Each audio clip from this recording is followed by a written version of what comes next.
নমস্কার, আমি কবিতা কবিতার কলতান থেকে আমার চ্যানেলে সবাইকে স্বাগতম। বড়দেরকে প্রণাম জানি, ছোটদেরকে অনেক অনেক আদর আর ভালোবাসা জানিয়ে আমি চলে এসেছি আজকের বিষয় নিয়ে। হ্যাশট্যাগ আমরা সকলের। আজকের বিষয়টা আমিই দিয়েছি।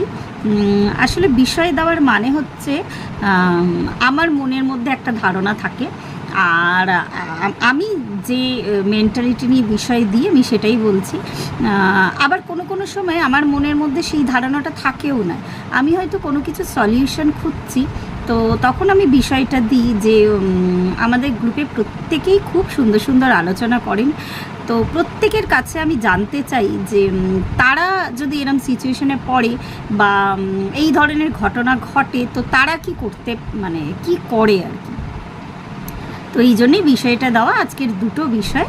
প্রথম বিষয়টা হচ্ছে যে যখন কোনো সমস্যার সমাধান সূত্র কিছুতেই খুঁজে পাচ্ছি না তখন কি করণীয়, এটা প্রথম বিষয়।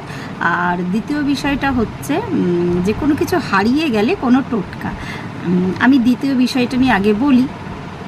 এটা আমি বহুবার প্রমাণিত, বহুবার ফল পেয়েছি হারিয়ে যাওয়ার টোটকাটা। দুটো টোটকা আমি শেয়ার করব।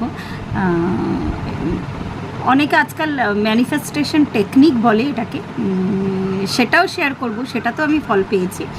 আর প্রথমটা বলি। প্রথমটা আমরা যখন ছোট ছিলাম না, তো কোনো কিছু যদি হারিয়ে যেত আমাদের ছোটোবেলায় শুনতাম বড়দের কাছ থেকে, হারানো কার্তিককে ডাক, মনে মনে হারানো কার্তিককে ডাকলে সেই জিনিসটা পাওয়া যায়। আর সেটা যাই হোক না কেন, কোনো ডকুমেন্টস বা সোনা গয়না, টাকা পয়সা যাই হোক, আর তারপরে জিনিসটা পেয়ে যাওয়ার পরে হারানো কার্তিককে গ্র্যাটিটিউড জানানোর জন্য চৌকাটে নাকি সর্ষের তেল অল্প একটু করে 2 ফোঁটা করে ফেলতে হয়। তো এরকম বহুবার ঘটেছে। বিশেষত তো ডকুমেন্টস রাখলে তো আর খুঁজে পাওয়া যায় না, অনেক সময় হয়, এটা অনেকের সাথেই হয়। তারপরে ছোট্ট হয়তো কোনো সোনার দুল খুলে রেখেছি আর তারপরে ঘরের মধ্যেই এলোমেলো এমন হয়ে আছে যে খুঁজে পাচ্ছি না। তো এরকম বহু ঘটনা প্রত্যেকের সাংসারিক জীবনে ঘটে থাকে, শুধু আমি একা নই। তো হারানো কার্তিককে ডেকে কিন্তু আমি বহুবার ফল পেয়েছি। এমনকি আমি এই ঘটনাটা এরকম যদি কারোর সাথে আমার চোখের সামনে ঘটে আমি তাকেও এই সাজেশনটা দিই, তো সেও এই ফলটা পায় আর কি।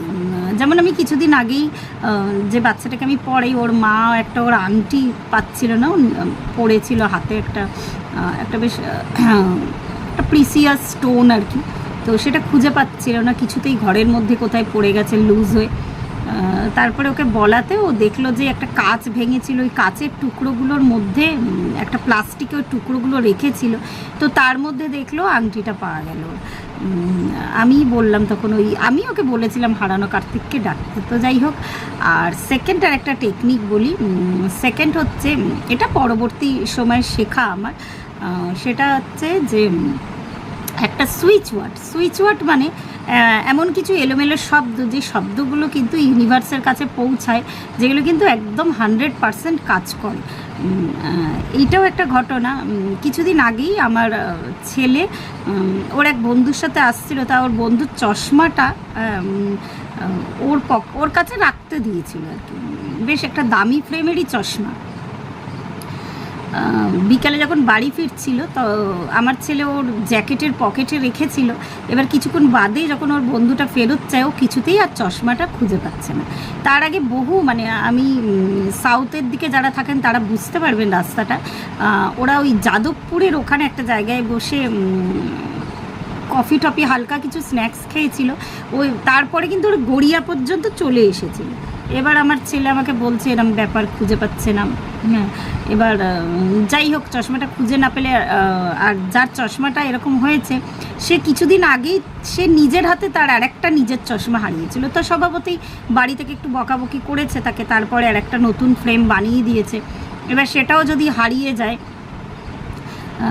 বললাম বেশ দামি ফ্রেমেরই একটা চশমা ছিল টাইটেনাইয়ের, তো স্বভাবতই ওটা আমাকেই ওর বাবাকেই দিতে হতো, যেহেতু আমার ছেলের কাছে রাখতে দিয়েছিল, হারিয়ে গেছে। আমি সমানে না তখন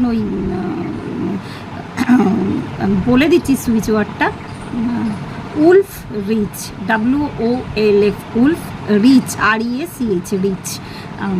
এইগুলো সুইচ ওয়ার্ডগুলো না মেনলি একটু আবোল তাবোল হয়, কোনো মানে হয় না, কিন্তু আমি সমানে ওই উলফ রিচ বলে না চান্ট করছিলাম সমানে। ওরা যাদবপুর থেকে গড়িয়া এসে গিয়ে প্রচণ্ডভাবে খোঁজাখুঁজি করছে, পাইনি। তো আমি এর মধ্যে ওকে দুবার ফোন করেছি, আমার ছেলেকে, বললো না মা তাও পাচ্ছি না, কি করব। আনলাম ঠিক আছে, আর কি করা যাবে, তাহলে বাড়ি চলে। তখন অনেকটা মানে প্রায় ঘন্টা দুয়েক কেটে গেছে আর কি এই করতে গিয়ে। বাড়ি চলে আয়, তো অগত্যা আর কি আমাদের কি চশমাটা বানিয়ে দিতে হবে। কিন্তু আমি সমানে চান্ট করে যাচ্ছি, ওরা আবার ওই রাস্তা ধরে গিয়ে আবার মনে একটা রিক্সা নিয়ে বা যাই হোক ওই যাদবপুরে আবার গেছে, গিয়ে দেখেছে যে ওইখানে যেখানে ওরা ওই ক্যাফের কাছাকাছি ছিল, ওই গেটের কাছাকাছি চশমাটা পড়ে আছে এবং অক্ষত অবস্থায় পড়ে আছে, কিছু হয়নি চশমাটা। এটাই শেয়ার করার ছিল। আপনাদের যদি অন্য কোনো টেকনিক জানার থাকে বা আমার এটা শুনে যদি কেউ উপকৃত হন, তাদের যখন কাজে লাগবে, আর এটা সত্যি একটা ভালো বিষয়। আচ্ছা, সেকেন্ড টপিকে আসি এবার। সেকেন্ড টপিকটা হচ্ছে যে কোনো কিছু সমস্যার সমাধান। এরকম আমাদের লাইফে না অনেক সমস্যা থাকে যেগুলোকে আমরা মনে করি আর কি, যেগুলো কখনোই আনসলভড আর কি, মানে কখনোই সলিউশন পাওয়া যাবে না হয়তো। মানে হয় না যে অনেক সময় কি হয়, মানুষ না মানে দুটো পথের মাঝখানে ফেসে যায় আর কি। যে দুটো পথ অ্যাকচুয়াল মানুষ তো তার ভবিষ্যৎটা দেখতে পারে না। ভবিষ্যৎটা না দেখতে পারার ফলে কি হয় না, মানুষের মানে একটু যারা কনসাস হয় তারা কখনোই চায় না যে ইচ্ছা করে এমন কোনো কাজ করুক যে কাজটার ফলে যে কাজটা করতে গিয়ে হয়তো মানে কোনো একটা প্রবলেম, মানে দুদিকে গেলেই একটা দিকের মানে একদিকে গেলেও অন্য পথের মানে অন্য দিকের প্রবলেম হবে, আর ওই পথে গেলে আরেক দিকের প্রবলেম হবে। তো এরকম আমরা জীবনে বহুবার এটাকে ফিলোসফিক্যাল ভাষাতে ডিলেমা বা ডাইলেমা বলা হয়। তো এরকম আমরা ডিলেমা বা ডাইলেমা তো অনেকবার ফেসে যাই। অনেকের জীবনেই এরমভাবে এই একটা কন্টিনিউয়াস এইভাবে আর কি একটা সিচুয়েশান চলে, কিন্তু যে সিচুয়েশান থেকে বার হওয়াটা মানে সাংঘাতিকভাবে একটা টাফ ব্যাপার।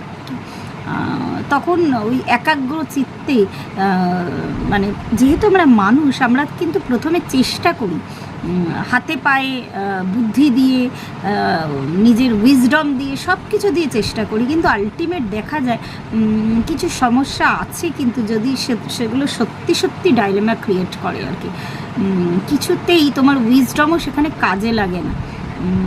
আমি যেটা করি আর কি আমার ক্ষেত্রে, ওই যে বলছি জীবনে প্রত্যেকেই একটু বিচার করে দেখুন, এই ধরনের সমস্যা অনেকের জীবনে আছে আর কি, যে ক্ষেত্রে নিজের উইজডম একদম মানে কি বলবো হায়ার কনসাসনেস নিয়েও তোমার মন কিন্তু কিছুতেই তোমাকে একটা পথ দেখাতে পারছে না, তখন আমি সেটাকে ঈশ্বরের প্রায় নিবেদন করি। তখন সেখানে আর কোনো যুক্তি বুদ্ধি মানসিক জোর কিচ্ছু খাটে না, শারীরিক জোর কিচ্ছু খাটে না। তখন সেখানে ঈশ্বরে নিবেদন করি, আর ঈশ্বরে নিবেদন করার পরে না সেটাকে কমপ্লিটলি ঈশ্বরের হাতে ছেড়ে দিতে হয়। কিন্তু যেহেতু আমরা মানুষ, মাঝে মাঝে লোয়ার সেলফে চলে আসি না, তো চিন্তা তো আসবেই, একদম চিন্তাতে বারবার আসে আর কি, যে কি করলে আমি পথটা খুঁজে পাবো।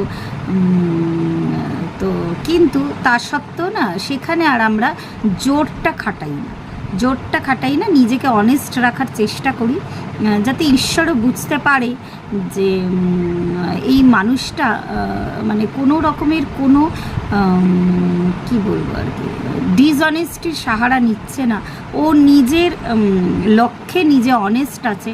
যখন সেটা ঈশ্বর বুঝতে পারে, অবশ্যই ঈশ্বর সেই সমস্যার কিন্তু সমাধান করে দেয়। সেই ক্ষেত্রে আমার মনে হয় না যে কোনো রকম জোর খাটানোর দরকার। যখন সেটাকে তুমি সমর্পণ করে দিয়ে এসেছো নারায়ণের পায়ে বা যে কোনো তোমার ইষ্টদেব যে কোনো কারোর পায়ে, চিন্তাতে আসবেই। চিন্তা হাতে আসবে না এরম কথা অ্যাটলিস্ট ভুলে যাওয়ার কথা বলা হয়, এটাও এক ধরনের ম্যানিফেস্টেশন। কিন্তু ভুলে না যাওয়া যায় না, আজ না হোক কাল না হোক, ঠিক কিছুদিন অন্তর অন্তরই না এই সমস্যাটা কিন্তু চিন্তার মধ্যে আসে। তো তখন কি হয়, ওই একমাত্র উপায় আর কি ঈশ্বরে নিবেদন করে, নিজেকে শান্ত রেখে ঈশ্বরে নিবেদন করে দিতে হয় সমস্যাটা। তো এইভাবেই জীবনের পথে চলতে গেলে দেখবে না তোমার জীবন থেকে অনেক অনেক অনেক বেচায়নি আর কি, হিন্দিতে যাকে বলে আর কি, তোমার মধ্যে সেই উস্কুসানি ভাব তোমার মধ্যে থেকে চলে যাচ্ছে। জীবন তো সমস্যাময় না, যখন তুমি নিজের উপরে বিশ্বাস রাখছো, আর নিজের উপরে বিশ্বাস রাখলে তবেই ঈশ্বরের উপর বিশ্বাস রাখা যাবে। তোমার একদম পাক্কা জানতে হবে যে এই সমস্যাটার সমাধান আছে, আমার কাছে নেই হয়তো, তার কাছে আছে, আর ভবিষ্যৎ বলে দেবে এই সমস্যাটার কীভাবে সমাধান হয়। তো ওই তখন নিজেকে অনেস্ট রাখো, নিজের কাজগুলো করে যাও, নিজের দায়িত্ব কর্তব্য পুরোটাই নিজে কমপ্লিট করো। মানে নিজে যে ডেলি ওয়ার্ক বলো বা তোমার যা কিছু সাংসারিক কাজ থাকে সব করে যাও। ওই সমস্যাটা নিয়ে এমন নয় যে তোমাকে বারবার ভাবতে হবে, শুধু ঈশ্বরকে জানাও ব্যাস, আর তার উপরে ছেড়ে দাও। তো আমি এটা নিজের ক্ষেত্রেও করে দেখেছি অনেক সময় না, যে আমাদের ভেতরেই উস্কুসানি, যে কিছুতেই হচ্ছে না, কি হবে, এই তখন না মনটা একদম শান্ত দিঘির মতো হয়ে যায়। তখনই কিন্তু তোমার সেই সমস্যাটার সমাধান ঈশ্বর নিজের হাতে এসে করে দেবেন। অনেক সময় দেখা যায় যে এই যে উইজডমের কথা আমি বললাম, উইজডম কিন্তু মানে যত তুমি এই সাধনাতে থাকবে আর কি, তত কিন্তু তোমার উইজডম বাড়বে। আর যে ক্ষেত্রে উইজডম কাজ করে না, আমার এটা দৃঢ় বিশ্বাস ঈশ্বর হয়তো ঘাড় ধরে নিয়ে গিয়ে তোমাকে সেই সমস্যার সমাধানের পথে ঠিক দাঁড় করিয়ে দেবে, একটা না একটা সময় ঠিক দাঁড় করাবেই। কিন্তু ওই যে নিজেকে অনেস্ট রাখতে হবে, সেটা সবথেকে বড় বিষয়। তো আজকে এই পর্যন্তই রইল, প্রত্যেকেরটা শোনার জন্য অপেক্ষায় রইলাম। ধন্যবাদ।